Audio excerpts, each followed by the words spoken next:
10 went up the mountain, only 1 came down.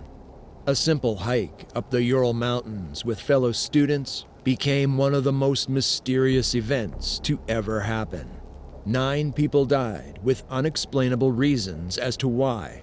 One of the coroners said it was an unrelenting force, something not human-like. This is 0072 Dyatlov Pass. This all started with the man who led the group, the man whose name was used after the incident, Igor Dyatlov, a 23-year-old student who excelled in making radios. Originally, it was a group of 10 planning on going on the expedition, but something happened. On January 28, 1959, 21-year-old Yuri Yudin had to return back due to health issues. Now, the group of 9 ventured off on their expedition. February 12th, the day the group was coming back, supposed to come back.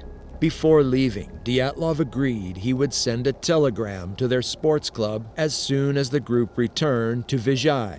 It was expected that this would happen no later than the 12th of February, but Dyatlov had told Yudin before he departed from the group that he expected it to be longer. When the 12th of February passed, no one was in any concern. But after no return or news from the group for a couple more days, people started to worry. On February 21st, a search party began searching for the missing 9.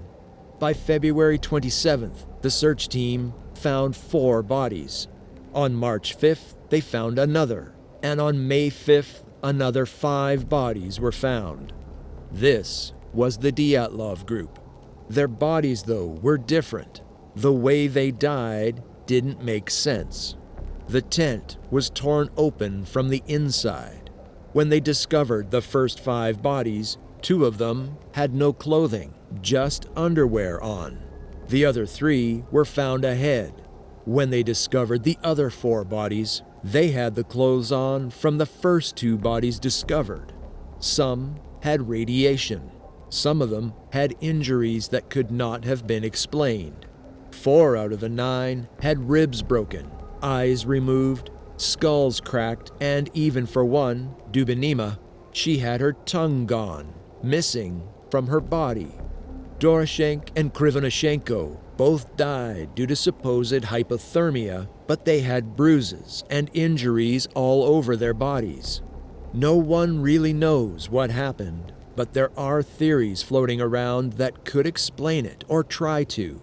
One theory is that a group of indigenous people called the Mansi live nearby, and they killed the 9 hikers. The Mansi know the area around the mountain and are very good hunters. They can most likely hide their tracks and remove any evidence of them being at the scene.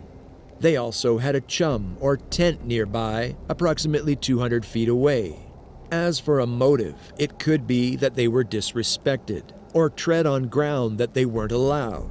There are some holes to this theory, as there hadn't been any crime there for about 30 years at the time.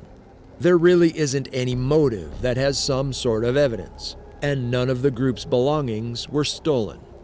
Another theory is at the time there were parachute mines being tested around the area.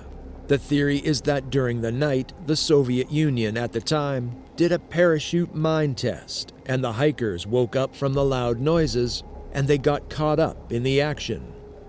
We may be evaluating many different theories through different lenses, but it's important to keep asking the questions that will one day lead us to the answers.